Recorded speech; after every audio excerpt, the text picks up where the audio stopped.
Je vais vous parler aujourd'hui de gouvernance, numérique et enseignement supérieur, les travaux de recherche que j'ai menés tout d'abord par une thèse en 2017 à l'université Bordeaux-Montaigne, puis dans sa version publiée aux Presses des Mines, cet ouvrage, Gouvernance numérique et enseignement supérieur.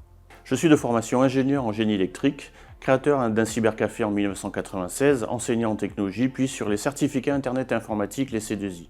J'ai été vice-président d'université pendant 4 ans et j'ai rejoint récemment, après ma thèse, l'Agence de mutualisation des universités et des établissements, AMUE, où je propose mon expertise à l'ensemble des 180 membres, universités, instituts ou écoles.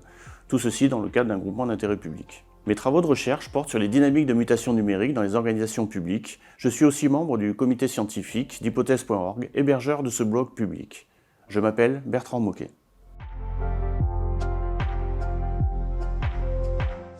La première question que je voulais aborder avec vous, c'est pourquoi s'intéresser aux technologies numériques quand on est chercheur en sciences humaines et sociales. Je vais faire un seul geste pour que vous compreniez, celui de la main. Et de ce geste vers la droite, vers la gauche, et vous comprendrez ce que je suis en train de faire avec mon téléphone ce matin. Comment une technologie a-t-elle autant changé nos habitudes en si peu de temps? Je parle ici d'une extraordinaire accélération depuis une 50aine d'années de la société, d'une technologie qui a créé son propre monde, le cyber, et les années métaverses qui arrivent vont aller encore plus dans ce sens, ses propres codes, sa propre culture, développant parfois une emprise aux médias et aux technologies pour reprendre Jean-Paul Lafrance, là où il faudrait une technologie utilisée sans rejet ni fascination.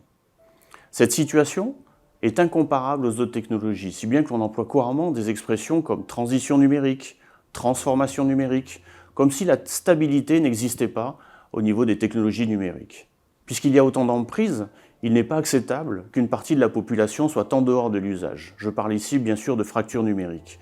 Comme il n'est pas acceptable que la moitié de la population ne participe pas à la conception de solutions utilisées dans les technologies numériques. Je parle ici bien entendu de la place des femmes dans la filière numérique. On n'est pas obligé non plus de subir des numériques venant d'autres pays avec d'autres systèmes politiques. Je parle ici de souveraineté. D'ailleurs, le seul sujet d'entente de tous les candidats à la présidentielle 2022. Et cette surenchère technologique doit aussi nous interroger d'un point de vue développement durable. Plus d'usage provoque métriquement plus de consommation numérique. Devons-nous accepter cela sans rien faire? Le temps, vous l'aurez compris, n'est plus au déterminisme technologique qui s'impose aux organisations et aux individus. Pour cela, le meilleur moyen de se saisir de ce sujet est bien de le comprendre, de le considérer comme un vrai sujet systémique et complexe au sens de Morin. Ainsi, il mêle à la fois les sciences, l'informatique, la technologie, la politique, la sociologie, la psychologie. Je m'en remets alors à Bernard Stiegler et j'invite à penser au pharmacon concernant les technologies numériques, le remède et le poison. La stratégie et les nouvelles gouvernances doivent se saisir du numérique en pensant remède et poison. Nous avons tous et toutes besoin de cette clarté. Il me semble que c'est un des rôles de la recherche en sciences humaines et sociales que de proposer cela. La deuxième question que je voulais aborder avec vous est qu'est-ce qui qualifie le numérique universitaire? Alors je vais oser parler du numérique universitaire, ce qui veut dire que j'ai déjà détecté dans mes travaux qu'il y avait une distinction par rapport à d'autres numériques agissant dans d'autres contextes publics. Pour cela et pour comprendre, il faut remonter il y a une trentaine d'années, s'imaginer au moment de l'informatisation des services publics et constater que les ministères s'organisent avec des directions informatiques nationales.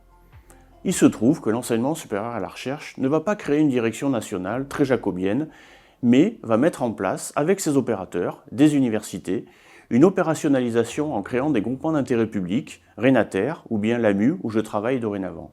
Cette organisation de l'informatique est vraiment singulière et surprend certains d'entre nous encore aujourd'hui lors de dialogues interministériels avec la DINUM, notamment pour le plan de relance. C'est dans la loi de 2013 et donc très récemment que l'on verra apparaître l'appellation de numérique et université, avec l'idée de recouvrir des services et des ressources, l'usage des services et de ces ressources, l'accès aux services et aux ressources, et enfin, la gouvernance numérique des universités, avec la création d'une vice-présidence en charge de ces questions dans la plupart des universités. Pour porter un regard sur le numérique universitaire, j'ai l'habitude d'utiliser plusieurs approches, 4.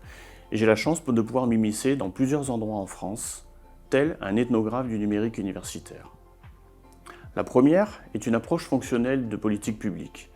Considérer que les universités et les établissements résolvent un problème de gouvernance numérique d'État par la montée en compétences numériques transversales de la population diplômée, C2I PIX, mais aussi en profondeur en termes de compétences de la filière numérique au travers d'une offre de formation, but, licence, master.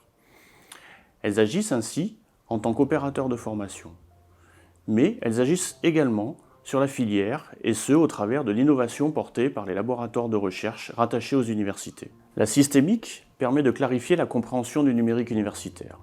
Il faut imaginer que nous sommes dans un macrosystème, le fameux système universitaire qui contient tous les systèmes, l'histoire, les valeurs que l'on retrouve depuis plusieurs années. À l'intérieur, si on ouvre comme un oignon, un niveau exosystème, la société, la loi, la politique d'État qui va changer en fonction des différents ministères de tutelle. Encore à l'intérieur, un mésosystème où l'on retrouve l'opérationnalisation du service public faite par les universités et les établissements, lui-même en relation avec le microsystème, la relation directe des technologies numériques et de leurs usages avec les bénéficiaires du service public. La troisième approche, l'approche informationnelle, est ainsi regardée. Elle permet de comprendre comment fonctionnent les organisations universitaires, mais aussi comment elles évoluent.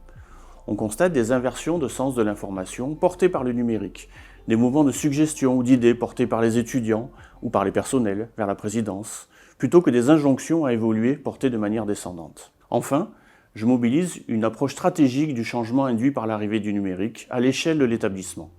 Comment les acteurs négocient, interviennent dans la conception des nouvelles solutions technologiques, comment les réseaux d'acteurs agissent entre universités et établissements. C'est bien évidemment une zone d'incertitude, ce changement, sur laquelle une bonne gouvernance agira en anticipant l'impact des technologies, adoucissant ainsi son effet. On peut citer le très récent crise du Covid, la crise sanitaire, et comment la continuité pédagogique a été maintenue en laissant entrer de nouvelles solutions technologiques apportées par les usages de la rue. Je pense à Discord, à Zoom, pour résoudre la saturation des outils de réunion de visio. Ces outils avaient été détournés de leur usage initial vers la pédagogie, usage pour lequel ils n'étaient pas dimensionnés d'ailleurs. Cette phase de transition verra au moins 3 transformations. La généralisation d'un modèle hybride de formation, le mode de communication de la tutelle au moyen d'un réseau social français Waller, et la création des textes réglementaires, notamment l'autorisation de soutenir sa thèse ou habilitation à diriger des recherches par visioconférence. Mais comment construire une gouvernance du numérique partagée, autrement dit, d'essayer de construire ensemble, et pas que d'un point de vue informatique, ce numérique utilisé par tous les acteurs de l'université ? L'approche par les usages est sûrement le premier point fort, auquel il faut associer l'accessibilité à toutes et tous et la soutenabilité technologique. En effet, certains projets sont maintenus par des collègues au sein des DSI d'université. La gouvernance, et il faut la comprendre comme les acteurs et les dispositifs permettant au numérique universitaire de rendre service à ses usagers, devra être clarifiée autour d'un schéma directeur du numérique, lui-même appuyé sur un schéma directeur stratégique. Cette gouvernance est singulière à chaque établissement, car elle dépend de sa capacité à faire naître l'usage numérique de sa propre histoire. Le schéma stratégique, il s'agit de quelques phrases compréhensibles par tous et toutes qu'un président ou présidente est capable de prononcer. Je pourrais citer à titre d'exemple l'augmentation de la dématérialisation, l'ouverture de la recherche ou bien l'accompagnement des usages pour l'ensemble des personnels.